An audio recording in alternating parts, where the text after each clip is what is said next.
So hi, everyone, and welcome to the Soft Matter Seminar held by the Center for Soft Matter Research at New York University. My name is David Greer, and I'm the director of the CSMR. So I'm very happy to introduce today our speaker, Marco Polin, from the University of Warwick.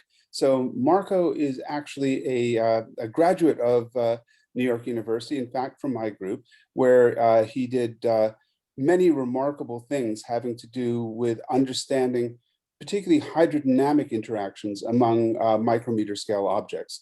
So hydrodynamics, electrostatics, the key point is that these are very small and subtle interactions that require very special experimental and theoretical techniques to extract from the behavior of natural systems. And so Marco developed some of the key techniques for doing that and made some really impressive observations using his techniques. He then went on to a postdoc at Cambridge with Ray Goldstein, where he measured, for example, the flow field around the I'm doing this motion on the screen around the flagella of a chlamydomonas, the flow field created by bacteria, and that was certainly one of the experiments that I look back on and say, wow, I wish I had done that. That was a particularly beautiful piece of work.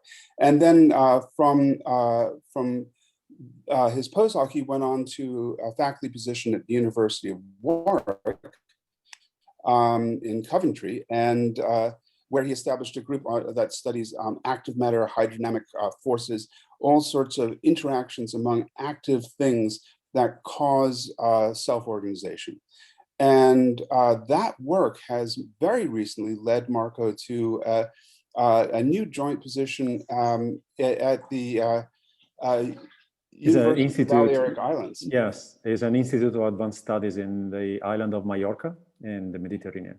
And so I think what he's going to tell us about today, somehow or other, bridges sunny Mallorca with cloudy Coventry, and all in the context of how active matter finds its way in the universe. So with that, I'll hand it over to Marco. Please take it away.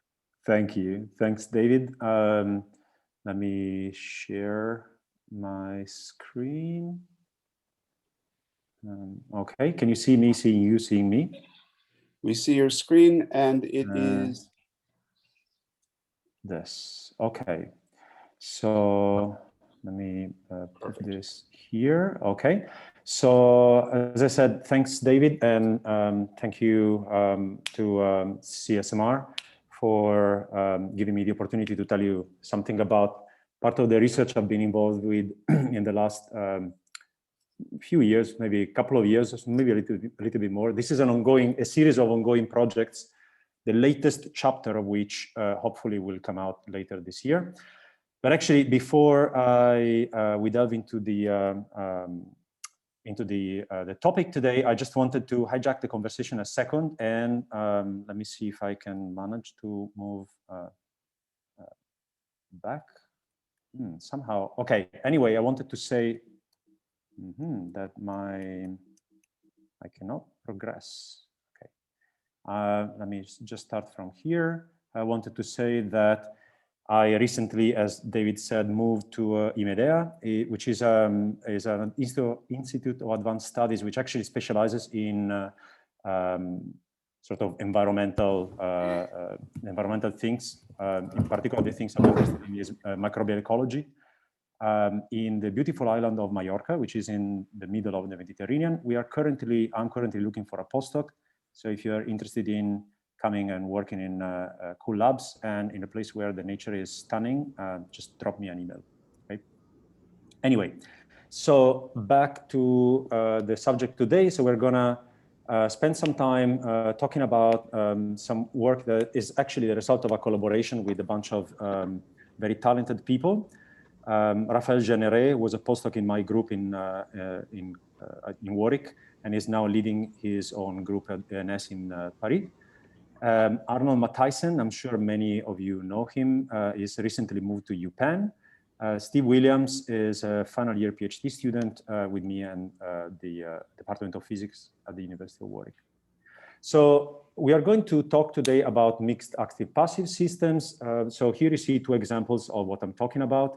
So what you have is a suspension of, it's a colloidal suspension. So all the particles we're going to use are going to be polystyrene. A variety of sizes. So the smallest one we look at is a micron, and the biggest one, the largest one here are of the order of 10 microns. And these have been peppered with swimming microorganisms. So these are the little things that you see zipping around in the background.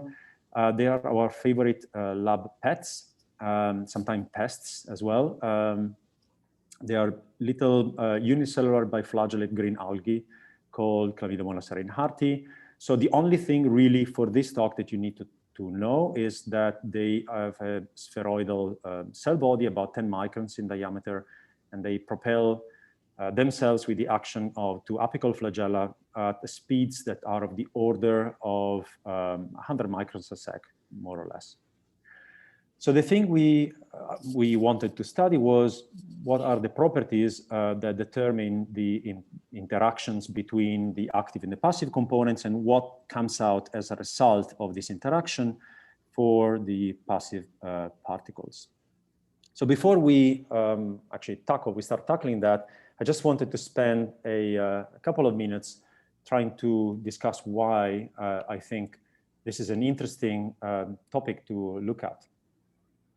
So in fact, there has been quite a lot of work and is currently growing on mixed active-passive suspensions, where the active part is made by microswimmers, which could be alive, like in our case here, or not. So it could be artificial swimmers. And I would say there are three main reasons why these are interesting things to look at least to me. One, from the more physicsy side, they are good test beds for out of equilibrium statistical mechanics. So to try to understand, develop models for behavior out of equilibrium of many objects together. And then there is a sort of like a technological or engineeristic applications. So it might be far-fetched if you think about it. So in terms of microactivation or micro-delivery or cargo or directed self-assembly, using microorganisms. In fact, in the last few years, people like, for example, Jeremy Palacci and others have worked on the effect of including a small amount of dopants in the crystallization of colloidal suspensions with interesting results. So I would say that even though it looks a little bit like sci-fi, but there are actually some applications that that are emerging, which are promising.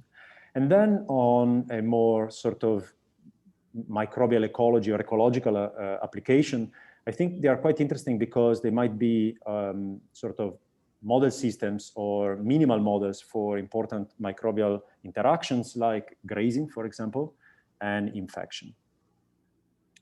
So if we go to the simplest realizations of these systems, I would say that the so-called bacterial baths are the ones that are by far best understood and best studied. And they go back to this point 20 years ago, to the seminal paper by Wu and Liebschaber, who have looked at 10 micron size colloidal inclusions in a so-called bacterial bath, right? So this is, in this case, was a 2D bath. And what they were interested in understanding what is the result of the activity of the surrounding bacteria on the motion of the microbial, of the colloidal particles. And what they found is that the presence of the bacteria was enhancing the diffusivity of the colloidal particles. And over the years, this has been repeatedly sort of confirmed and investigated many times. And in fact, it has been used slightly more recently, still quite a long time ago, I would say, to develop sort of proof of principles for specific inclusions, passive inclusions that when put together with the bacterial suspension can realize directed rotation or directed translation. So in all these cases, what you have is that you're operating in a regime where the passive components are large or large-ish compared to the active part. And the result is that they actually influence the properties, the swimming properties of the active microorganisms.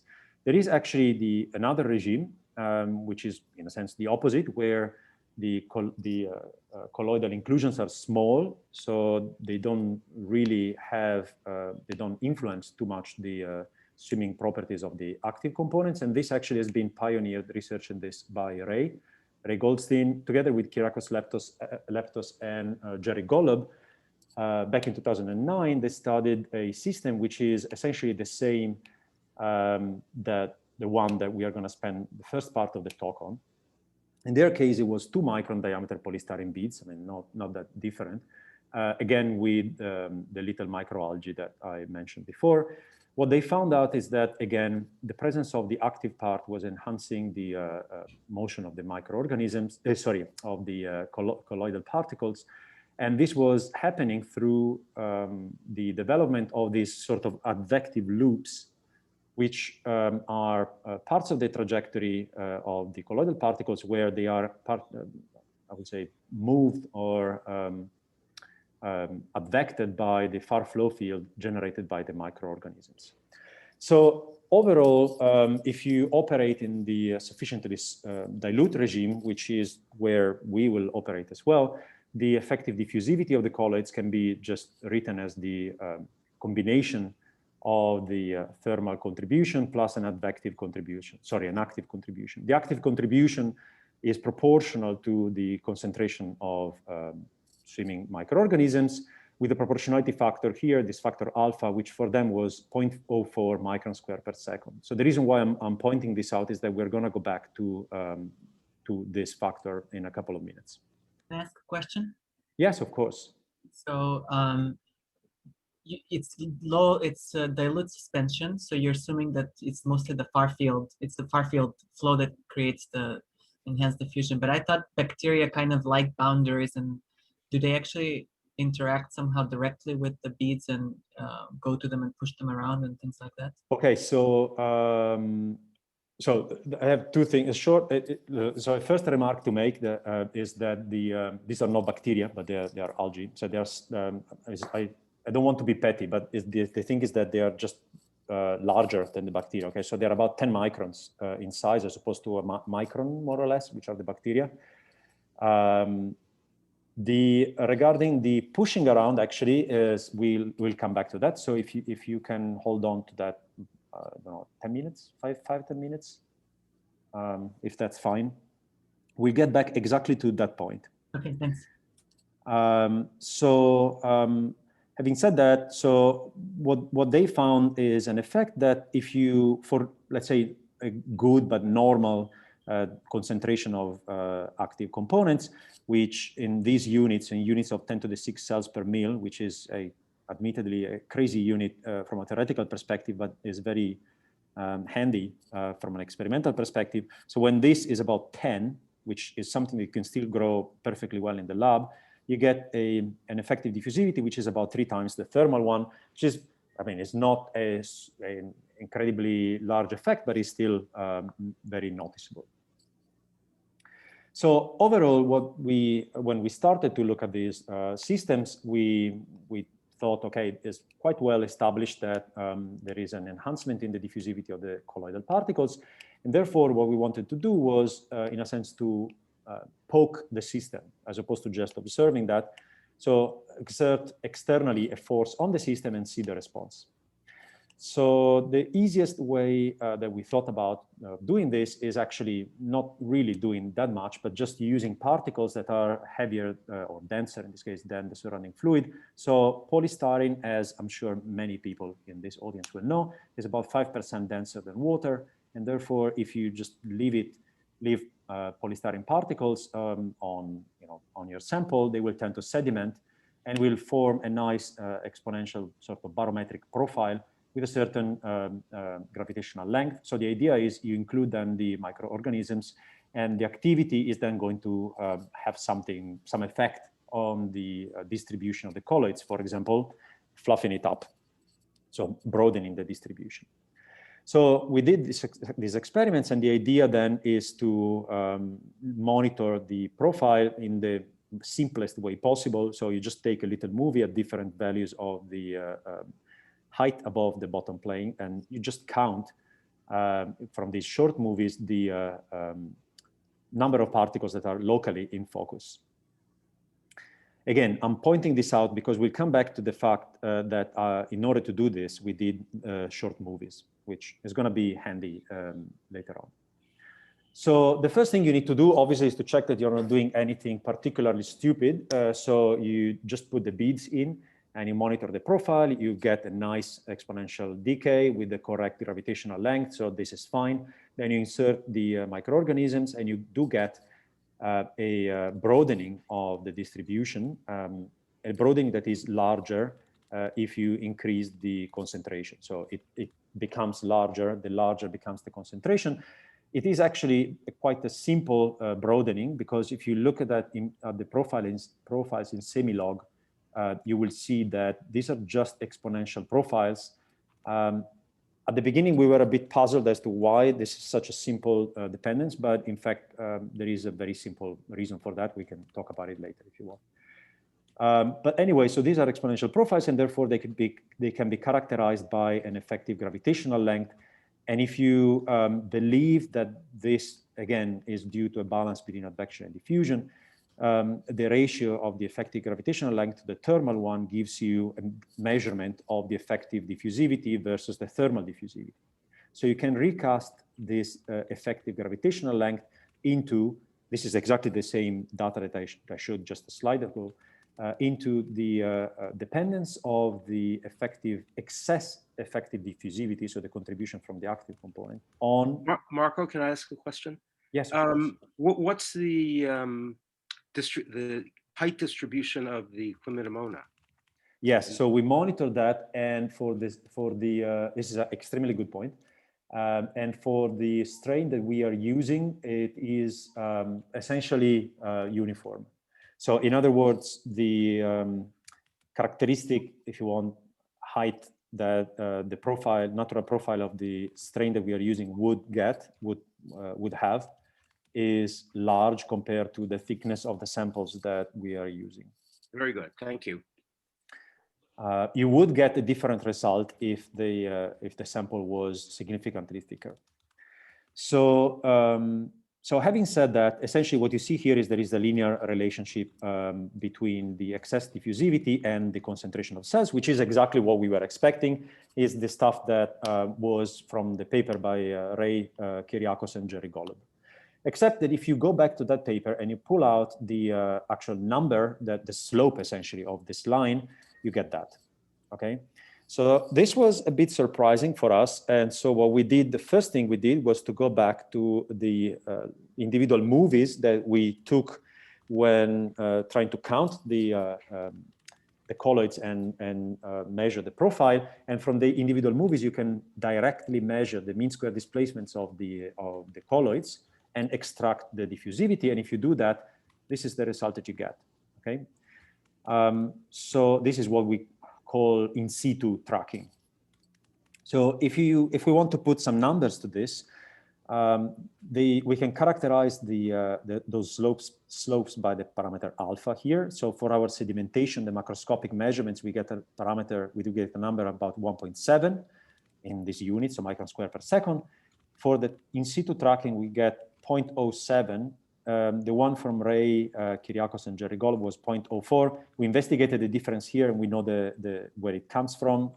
Again, I don't want to enter into that. I'm happy to talk about it later. But even if you look at the difference between these two, you get more than an order of magnitude difference. So we thought, okay, so it must mean that we have some problem in the measurement, the macroscopic measurement of the diffusivity. So in order to try and probe that a little bit more, we decided to actually measure the spreading. Can I ask a question? I'm just a little confused. So the difference between the two experiments is simply the presence of the bottom wall? Like what? No. So what? The difference between these experiments is that I'm measuring what should be the same quantity in two different ways.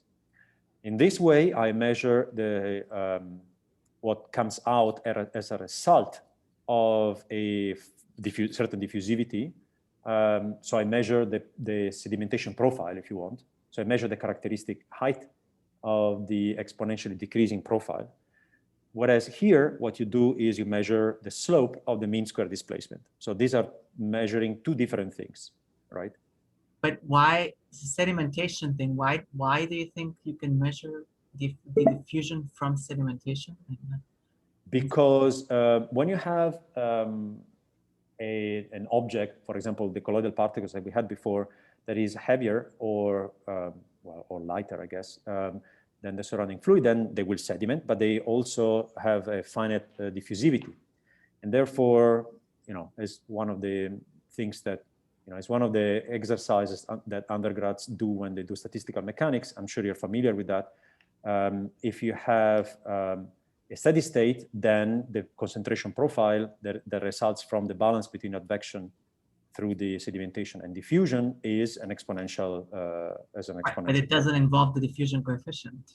It does involve the diffusion coefficient, of course. No, No, it doesn't. That's the whole No. point. Statistical mechanics doesn't see dynamics. It's a purely static property, and so there's no. You don't actually. I mean, the gravitational height profile. Einstein showed this in 1905. This is the classic paper which relates the diffusion coefficients to, you know, a transport coefficient to the thermodynamics. It does. It depends only on the density difference. It depends on the density difference, and it depends on the temperature. Yeah.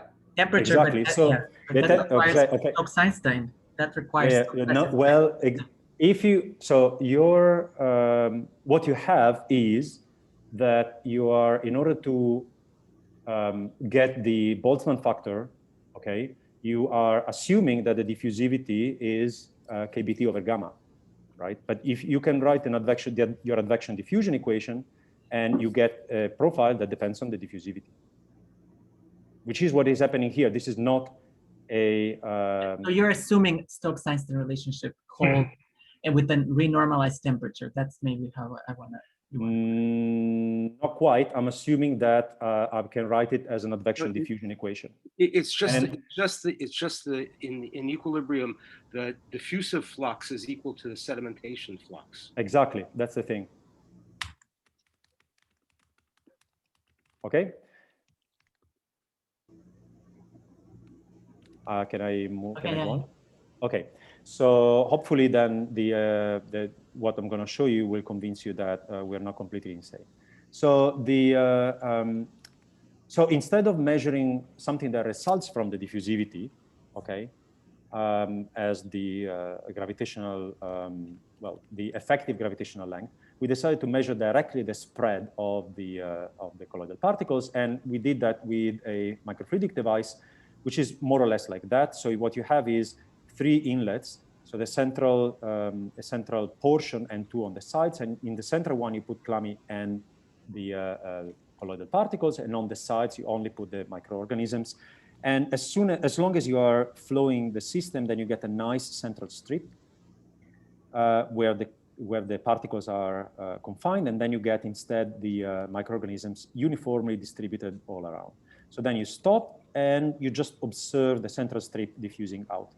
Now, obviously, we didn't think about it at the beginning, but when we did the first time this experiment, we found out that we were super happy that the central strip was actually spreading out. It turns out that this was not due to diffusion, but it was due to the fact that this bit here, if you don't do anything, is heavier than the surrounding fluids, and therefore you have recirculatory flows, you have gravity current, which actually is going to be there no matter what the conditions are for the system, as long as you don't have a perfect density matching of the colloidal particles to the surrounding fluid. So what we did was to density match as much as we could. So you just need to move the timescales to be long enough. Density match with Perkle. As you do that, actually, you also increase the viscosity. And this increase in viscosity means that the organisms actually swim slower. So they're swimming at about half the speed. And the reason why I'm pointing this out is that then the results I'm going to present you they will have a renormalized diffusivity, renormalized by the ratio between the velocities. So hopefully a posteriori I will convince you that this is a sane thing to do. So if you do that and you look at the concentration profile across the chamber, you integrate along X here and you look at around Y as a function of time, you get a nice diffusive profile where the diffusion essentially follows the normal diffusion from a top hat. So it can be characterized by this parameter, the width R of t, which grows as a square root of time with a prefactor, which is the effective diffusivity. So you have a direct measurement for the effective diffusivity, and if you put it on the plot that I showed you before, it works well, it matches well with the result that you get from the sedimentation. So now we have two measurements from the macroscopic side and two from the microscopic side, and they internally agree amongst each other, but then one group does not agree with the other. So we decided now then to turn to the microscopic bit. So this is the rescaling I was talking about. And decided that the key perhaps was to be able to look at the trajectories for longer than what we had done before, and that Ray, Kyriakos, and Jerry had done before as well, which was just for a few seconds. So this can be done in many different ways, and the way we decided to do it was by using a Healy-Shaw cell. So this is a thin and large and wide cell. The reason is that the thinness, so the limited thickness of the cell allows us to be able to see where the colloids are, regardless of where they are situated in the thickness, across the thickness of the sample. You density match again with the same sort of slowing down of the chlamydomonas, and this means that the average position of the colloids is in the center of the cell. And then this is what typical track that you get. So you get both the Brownian and the advective loop contributions. But then every once in a while, something else happens. So you get this. So this is a jump. So it's essentially an active entrainment event. So this is not just a freak event that happened in just this specific trajectory, but it's something typical to all the trajectories that we have observed. So a typical trajectory looks like this. So what you have is that the trajectory is essentially made up of three components. So you have a Brownian diffusion and advective loops, which make up these blobs. And then these blobs are joined by longer entrainment events, so these jumps, which in a sense nobody had seen before. And if you calculate the mean square displacement from these trajectories, actually now everything lines up nicely, and the macroscopic and the microscopic estimates actually agree. So that means that by far those rare entrainment events are the main contribution to the diffusivity of the particles. Michael, can I ask a question, just yes? Unrelated, but or somewhat side note.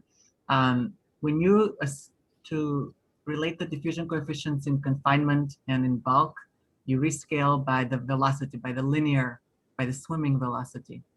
But yes, shouldn't some kind of rotational diffusion, some kind of, how do they I mean, the actual diffusion comes because they reorient. And is that something that doesn't what reorients? The algae as it swims, right? I mean, they do reorient, but on a long length scales. So what you're interested in is whether the the sides from which they come are isotropic or not. But to get a diffusion coefficient from a velocity, I need a time. I need a typical mean. Yes, and you can yes, and you have. Does that depend on yes, and you or not? And you have it here. So these entrainment events have a certain distribution of lengths, which we are gonna hopefully get to, and we also have they also have a certain duration. So they are on the order of just slightly above the size of the microorganism in terms of length, average length. And then they last of the order of 1.5 seconds, just shy of 2 seconds. The persistence time for the microorganisms is significantly longer than that.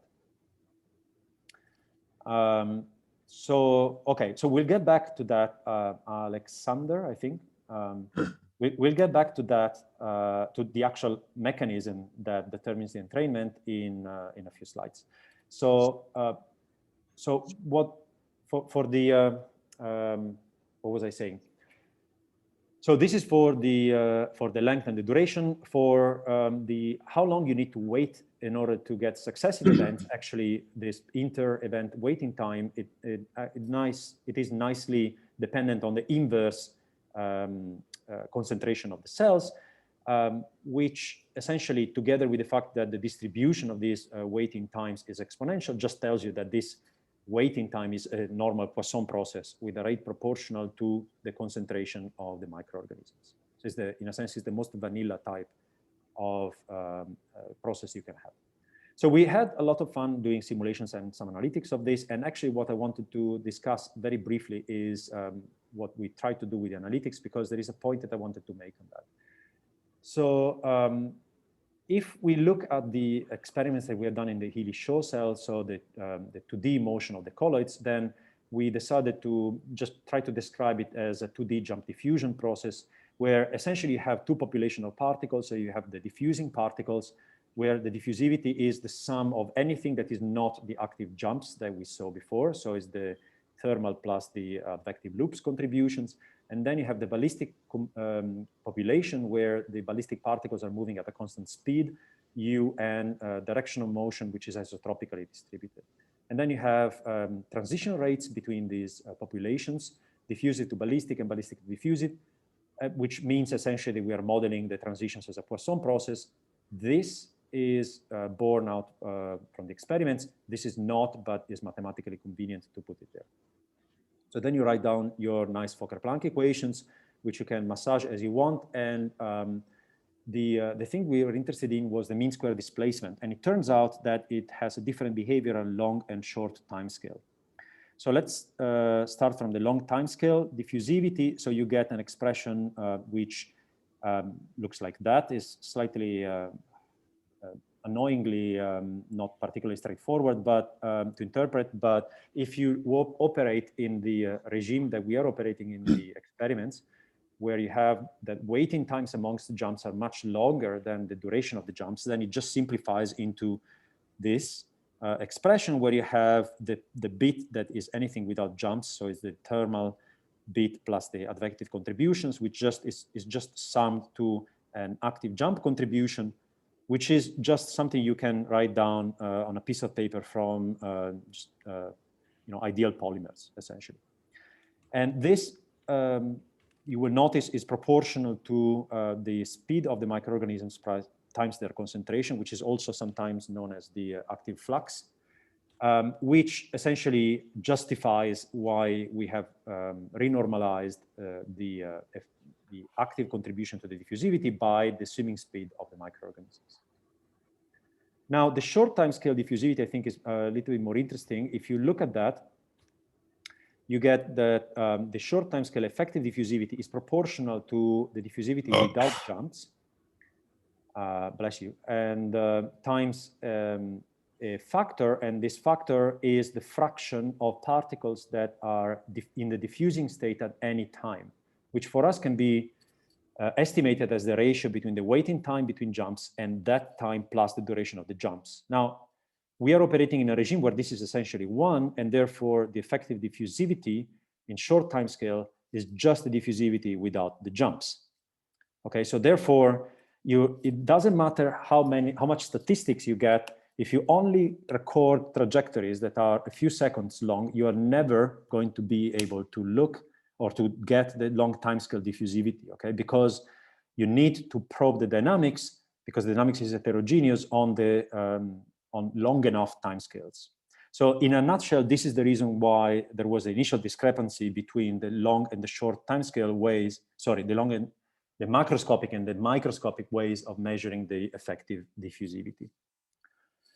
So we were interested then in checking whether... question, sorry, before you, Marco.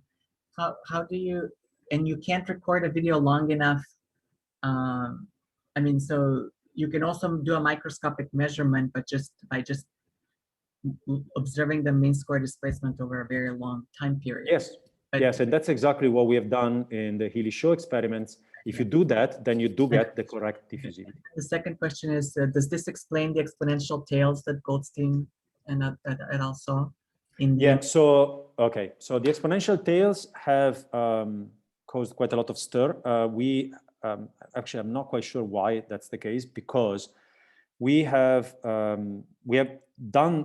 looked exactly at that in the experiments that are published. Sorry, in the paper that is published on the experiments that I just finished talking about, and it's just a transient. That is actually a transient. So we find them.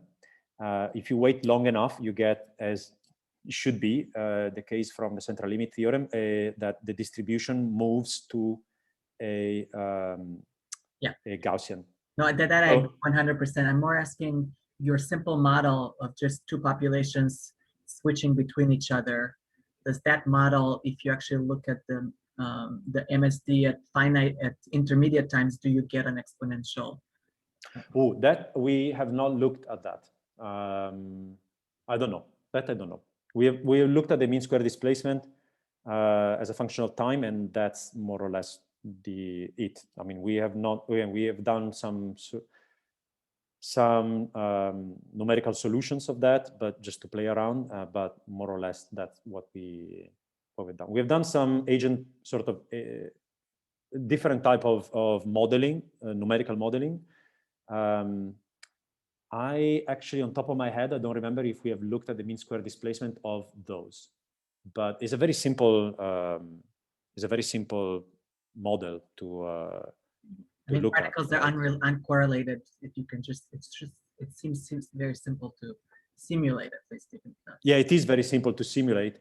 I have some stuff on the simulation. I don't remember whether we probably have looked at the mean square displacement, but I have to be honest, I don't remember it. It means that it was nothing particularly striking or peculiar that did not match with anything else.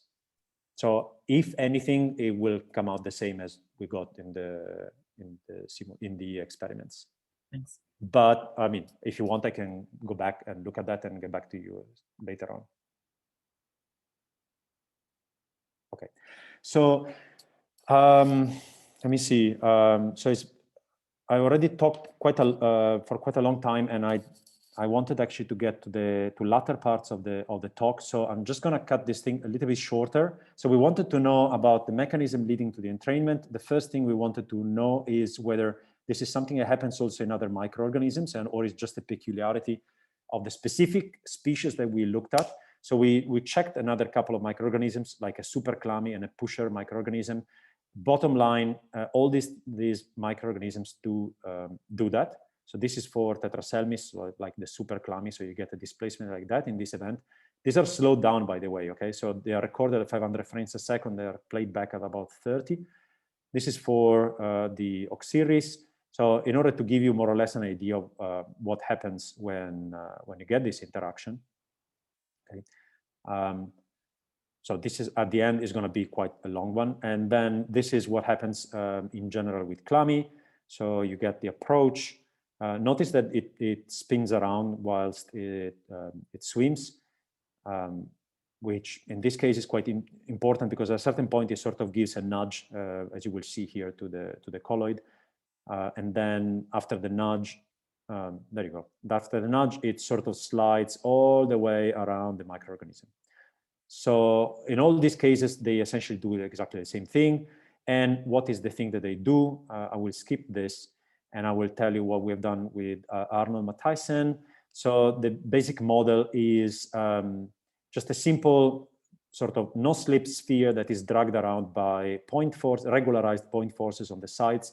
You get this sort of behavior if you impact on a athermal curtain of particles.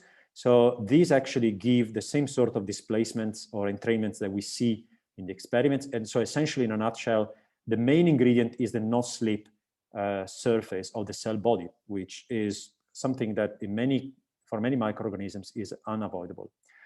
So, but this is not yet the whole story, because if you include Brownian motion, then you get, if you look at different sized particles, you get a different average entrainment length, which is no monotonic actually, okay? So we spent some time trying to understand what is the origin of this non-monotonicity. And I will only tell you that this is related to Taylor dispersion, which is the behavior essentially of diffusing particles in a background flow which is non-uniform. Okay, so you can translate the entrainment events into essentially a first passage time, and you get a correct, I would say, version or expression for the probability distribution function for entrainment lengths in terms of two parameters, which are effective velocity and effective diffusivity, which you can reasonably back out from back on the envelope calculations.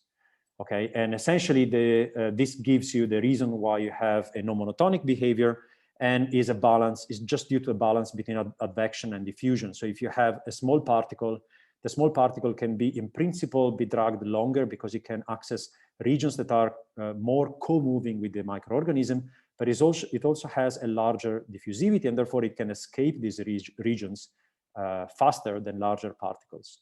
And so there is, if you want, a balance of timescales, and if you match those timescales between diffusion and advection, you get a preferred size which matches reasonably well actually with that. Okay, so having said that, I wanted to go, for the last part of the talk, go back to the beginning and go back to the original reason why we actually started to look at these active passive suspensions, which is that we wanted to perturb the suspension and see what comes out. So originally we perturbed the colloids, for example, by gravity in this case, but actually there is another obvious thing you can perturb, and these are the swimmers. Okay, so you can perturb their orientation, concentration, the local speed, and this actually is reasonably easy to do for alive microorganisms, because in many cases they have already encoded the ability to do chemotaxis or, for example, phototaxis. In some cases, this can be genetically engineered or some bits of that into the microorganisms. I know that you had my friend Roberto Di Leonardo here some time ago, and he might have told you already about his forays into light modulation of the speed of E. coli. Bottom line, what I'm interested in is if you have a modulation of the activity of the microorganisms and then you put in passive cargo, and what happens then to the passive cargo.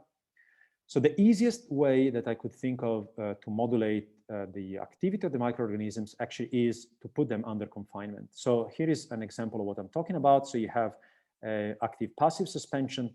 The passive is just weakly Brownian, so it's 10 micron diameter polystyrene beads, and they are inserted into straight channels of increasing width.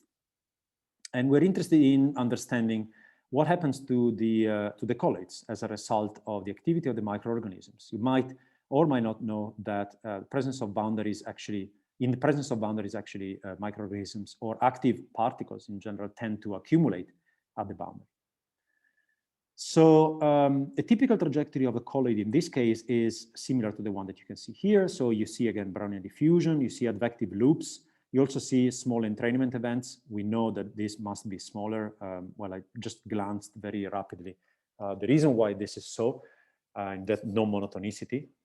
What I wanted to focus on is the fact that the colloids here tend to spend a disproportionate amount of time moving along the boundary. So this is far larger than what you would observe in a normal sort of thermal system.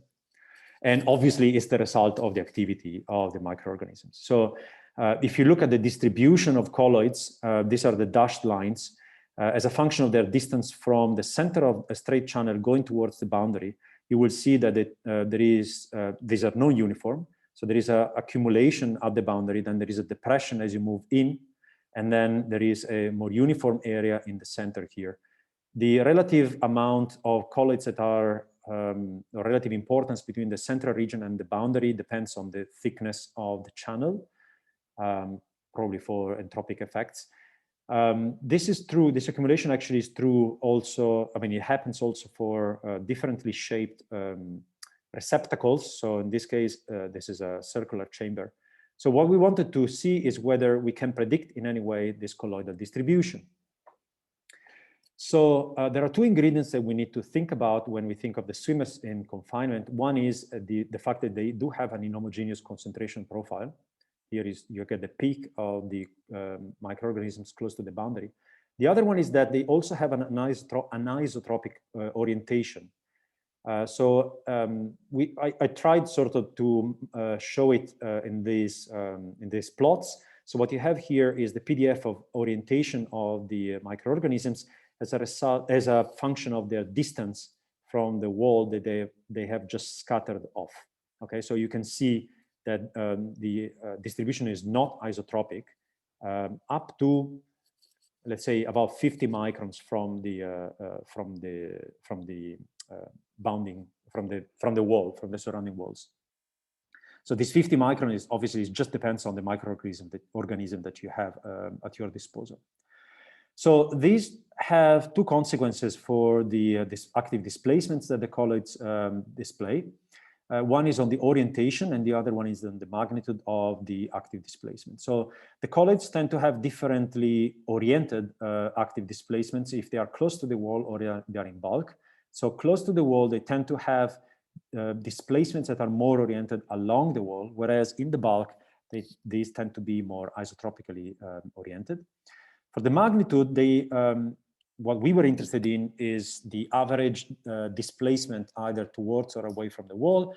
And it turns out that obviously, if you are in bulk, you would expect, and you do have, that you have the same magnitude of average displacement towards or away from the wall. But as you go close to the wall, this is not the case anymore.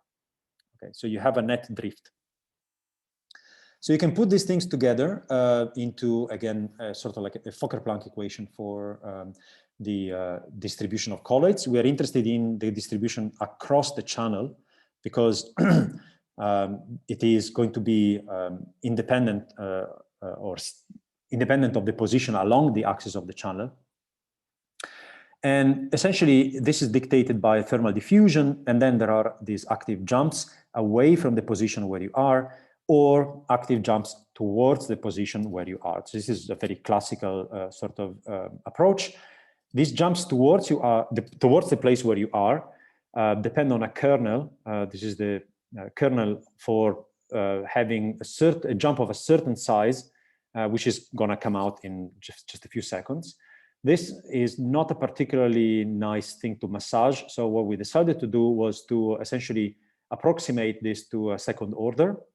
And if you do that, then you get a nice advection diffusion equation where you have an effective diffusivity and an effective drift that depend on these factors M1 and M2, which are essentially just the moments in the jump distribution kernel, this Q. Okay, so these actually can be measured from a local distribution of active displacements, or rather displacements from the colloids, and essentially they can be then input into our estimate for the steady state, which is what you see here. So essentially, it's the product of a factor that is proportional to 1 over the effective diffusivity, which you could have already guessed from the local diffusivity, so space-dependent diffusivity. And then you get an exponential bit here, which depends on the local drift, obviously also on the local diffusivity. So then this actually does quite a nice job in reproducing the experimental concentration profiles that we observe. So we think that we have a nice handle on how to understand the active motion of the colloids. We had fun doing a bunch of other stuff that I'm not going to enter into at the moment. Okay, so the last bit I wanted to talk about is, can we use this? So what we thought about was to try and see whether we can do something like the following. We have a receptacle, we have a central chamber here we have little slits on the side with the receptacles, and we want to essentially convince all the colloids to get out and be accepted into the receptacles, enhancing this through the activity of the microorganisms, which instead themselves cannot enter into the side channels. So the idea is, can we then spontaneously demix this mixed active-passive suspension just by the activity of the microorganisms? So does it work? So here you get an example of what I was talking about. In this chamber, you have smaller colloidal particles. They are about 5 microns. They are the little blobs here, and then the algae are the larger ones. Whoops. So as you can see here, you do get a nice sort of piling up of the colloids into the side channels. Okay, so it is actually quite a simple process. So it obeys like a first order kinetics with a rate for particles going in and a rate for particles going out. This should be compared with what happens with just, in the system without the active components. So this is very sped up. So the whole movie here is about 8 hours. So there is an annoying little drift here, which corresponds to just a few microns, maybe a micron per minute, which we don't seem to be able to get rid of. But nevertheless, it doesn't seem to impact our results. So we do not really get much accumulation inside the side channels. Okay, so question: why aren't the colloids coming back in, diffusing back in, or back in where? Just back into the chamber. So they go in to the little side channels. Oh, you cannot see them here. Okay, as you can see, this is like one frame taken every I think is every minute, okay, more or less. So you cannot follow easily what happens to the individual colloids in here. Okay. So this is actually an interesting question, relates to something that I don't really, I have to sit down and get a better understanding of. But it relates actually to something I wanted to point out now. So the surface, so as you can see here, there is an accumulation of colloids inside. If you do this actually properly, you could get the side channels here thin enough that you don't have clogging of the or not even a hint of a clogging of colloids inside the side channels. And the idea, the interesting thing is that inside the channels here, the colloids actually obey equilibrium statistical mechanics, right? So it's just purely thermal, the behavior of the colloids in here.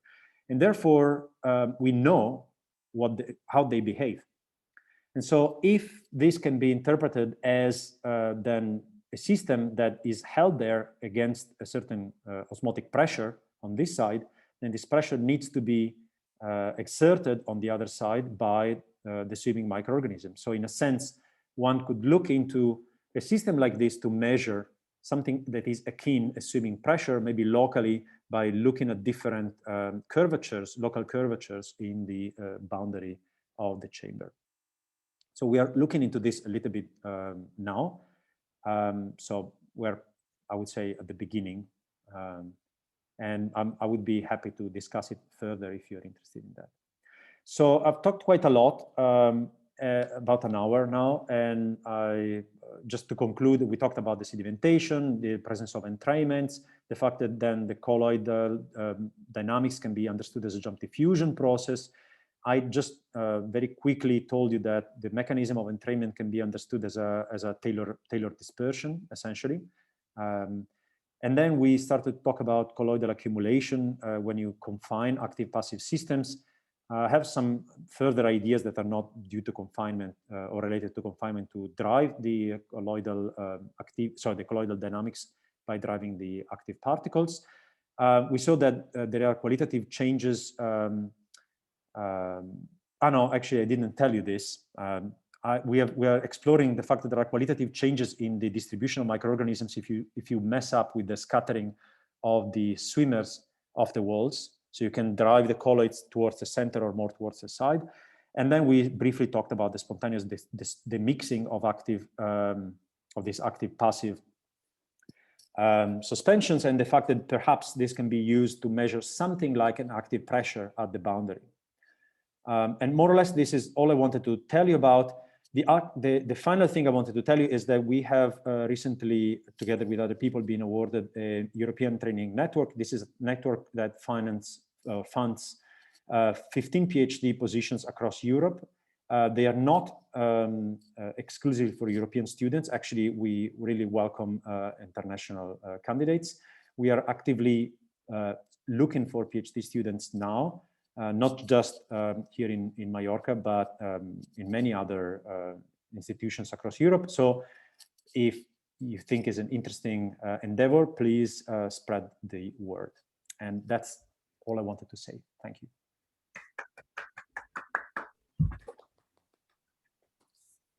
Okay. Bravo. So the seminar is open for questions, and actually, I'm going to kick this off because I had a question about the entrainment part. Oh, look at this. Yes, I wanted to show you what we can discuss this later. Let's. Well, please go ahead. I'll ask my stupid question, then you can show your cool thing. So presumably microorganisms use entrainment as part of their feeding strategy.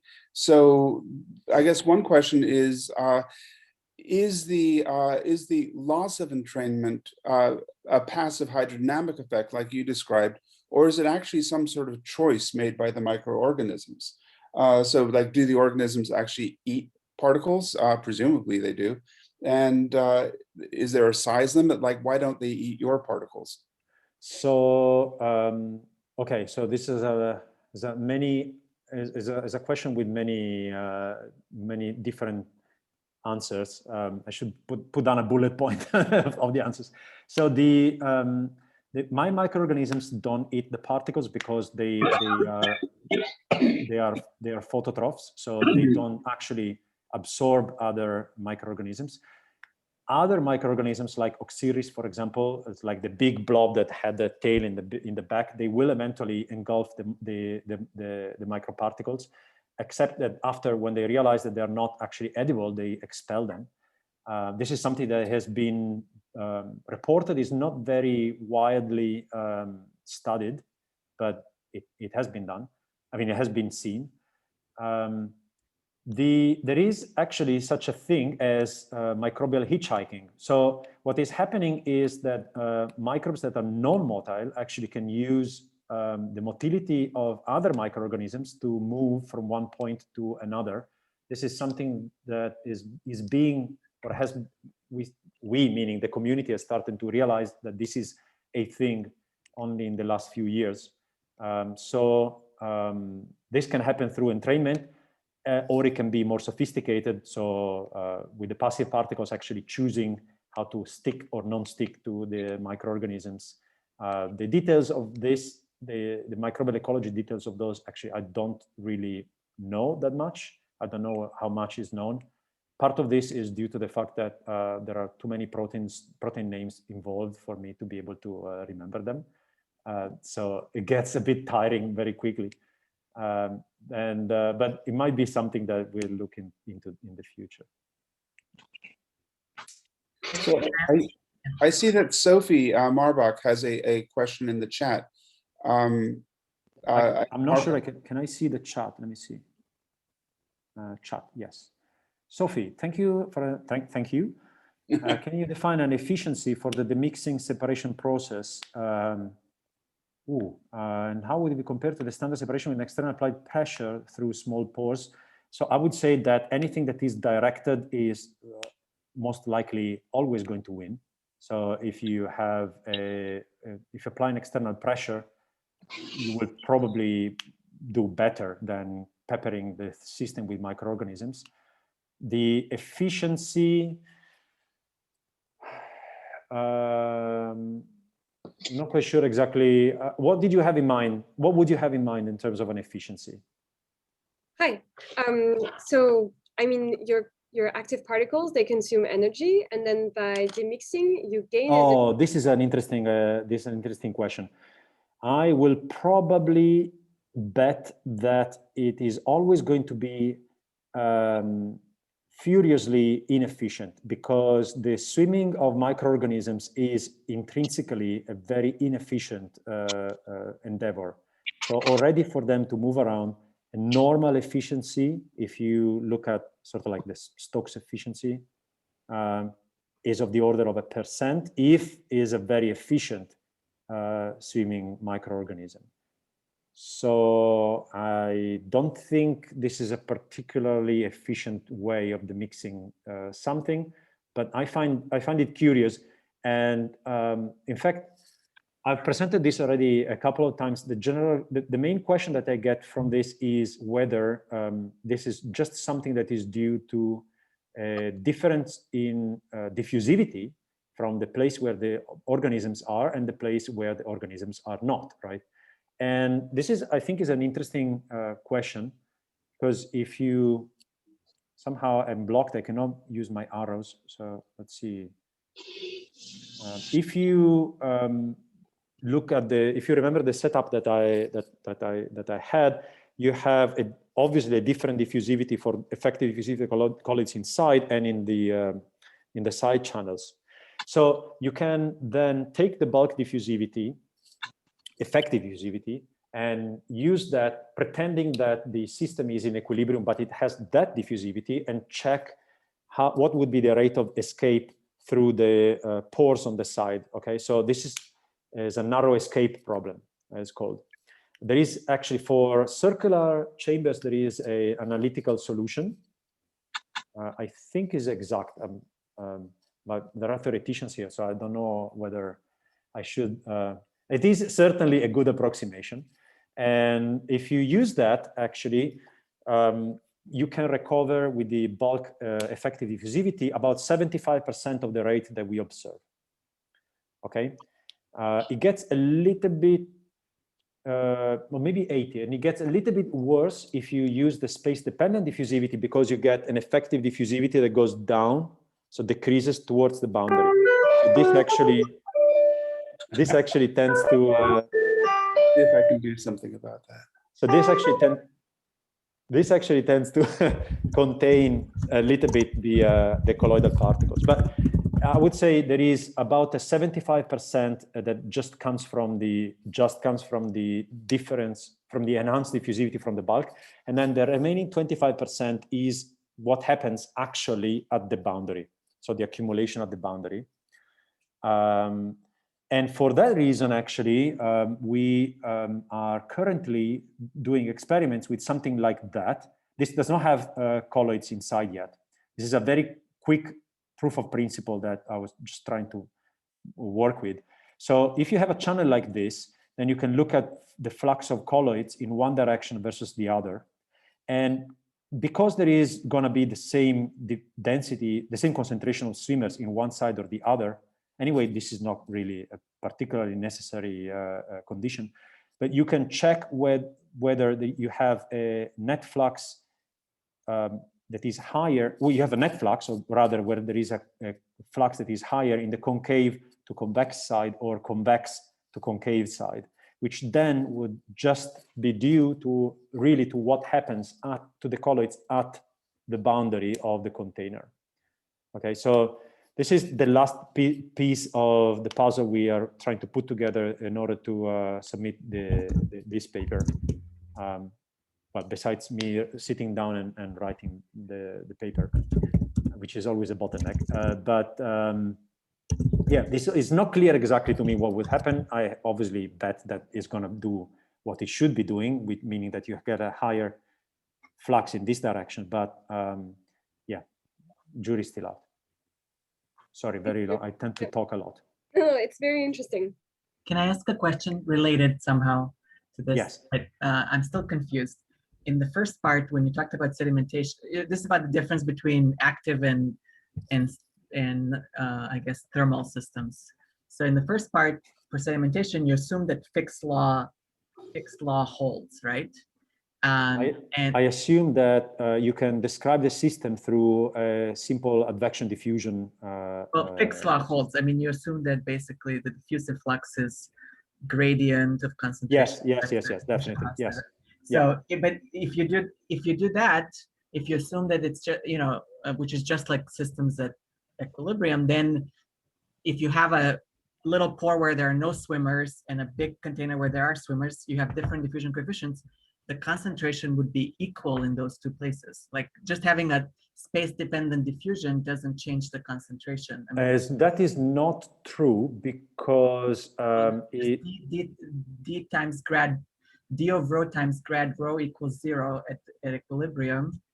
The grad rho equals 0. I mean, it's like just like in a channel, even though the diffusion coefficient depends how far you're from at equilibrium, the density would be uniform across the channel. Okay, so that depends on pressures. There's something that drives, that gives energy to kind of combat the entropy of that they want to go back in. It's like a pressure, like you call it a pressure jump. There must be something different, not just the difference in diffusion coefficients. So the difference in diffusion coefficients actually is not necessarily just d grad rho, right? Because it depends on where it comes from. So you can get a drift that is due to space-dependent diffusivity in some ways to interpret the space-dependent diffusivity, and you will not get a drift if you do not get the if you interpret the space-dependent diffusivity in a different way, right? So the typical thing to think about is the fact that if you have just a suspension with a colloid and just thermal, then the colloid is going to have a different diffusion coefficient if it is close to the boundary or if it is far from the boundary. But obviously this does not then translate into a accumulation of the colloids at the boundary because the chemical potential does not include because the concentration is dictated by the quality of the chemical potential and at the end in equilibrium, and the chemical potential is the same everywhere, right? So when you write down your diffusivity, you, in a sense, if you want to write down the Fokker-Planck equation, you need to put it in a place where it does not I understand. drift, right? So you know what I'm talking about, right? So in this case, why doesn't it happen here? So what's different about the bacterial system from that classical thermal picture? Well, it is not in equilibrium. Right, but like, so are you thinking it's more like there's a, do you have an equivalent that's in equilibrium or some sort of equation that describes it? That's maybe what I'm asking, sort of. It's not the classical Fick's law. It's because that so so you're asking me whether I have a microscopic description of the dynamics or whether I have a continuum description of the dynamics. I would prefer continuum but maybe that's not appropriate. I mean, I'm just asking, they go into the channel, into the side channel. Why don't they come back? Like, and if they would want to, in equilibrium. No, they do come back. Huh? Okay, so they do come back. So so some of these particles will then escape back out. Okay, and then they will be replaced. So as you can see here. So, well, at least you can actually see it when you look at the suspensions. Colloids go in and out at the boundary all the time. Obviously, what you're not going to have is a colloid from here that jumps out, right? So maybe here's how I can ask my question. These equations that you wrote here, these rate equations, right?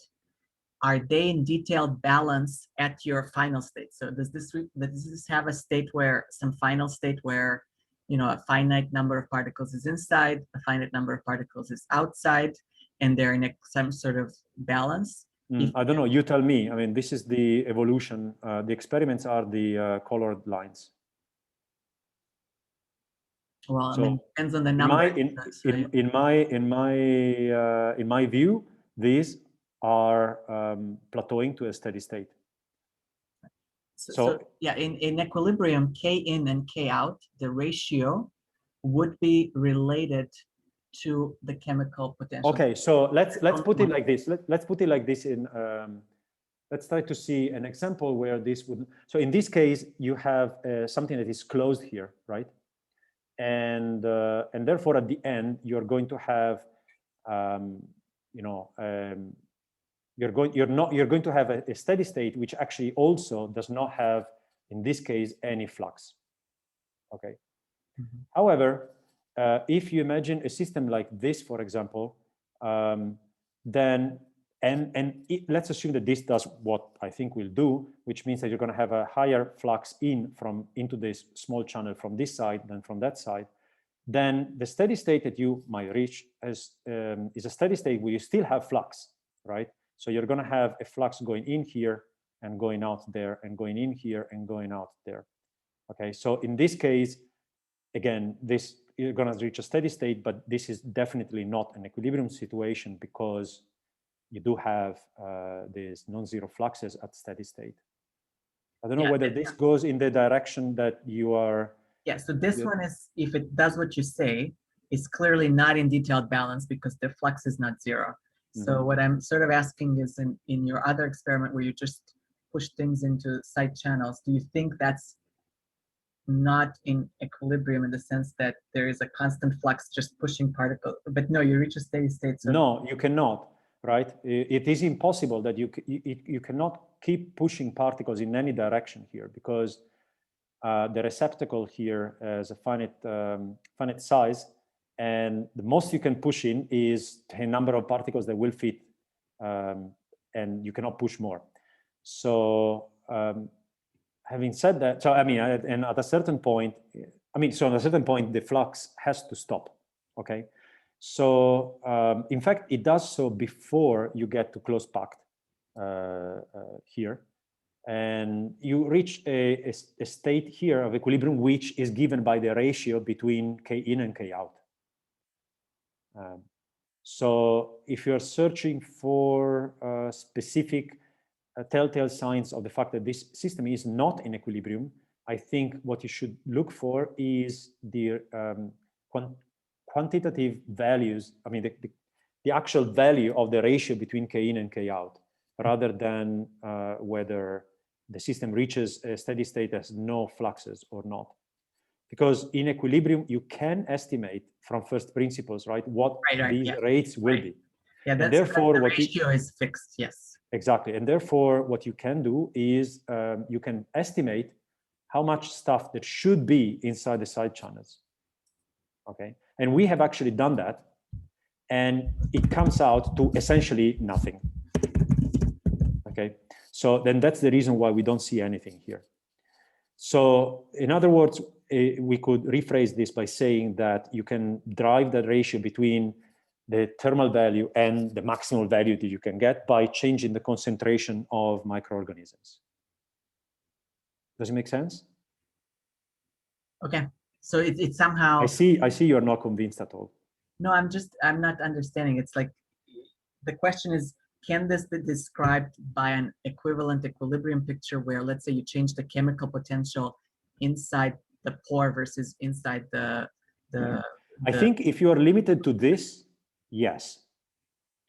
If you, however, you want to write down a system that then, or like an equivalent equilibrium model that then will be valid, regardless of the type of container you put the system in, then the answer is no. Well, assuming that my experiments here will give you. Okay, yeah, that answers the question. Okay. Whew.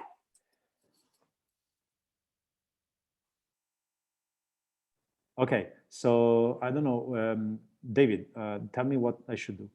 Well, I was, you may have answered it. I just want to follow up on that. You may have already answered. Like if I say that there is an effective pressure, an osmotic pressure in each of those side arms, is it the same for all of them, or is there a variance?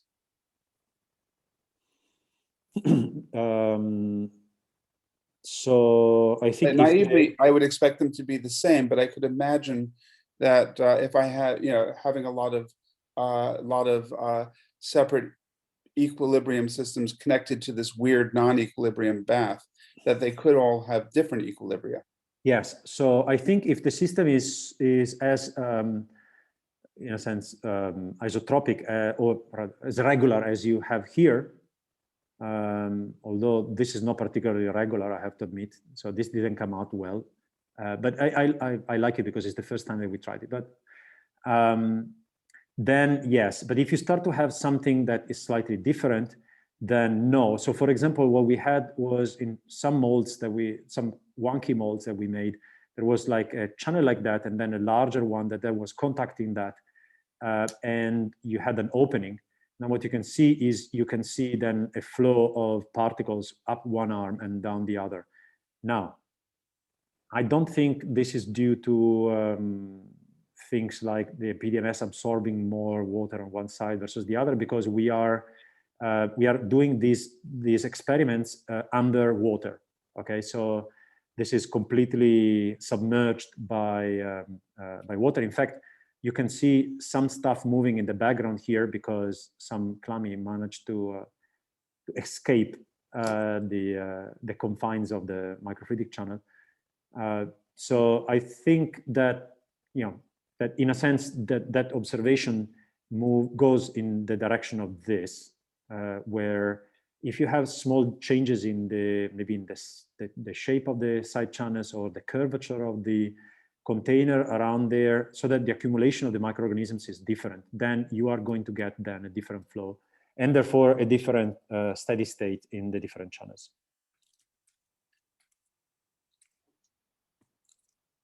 Excellent, excellent.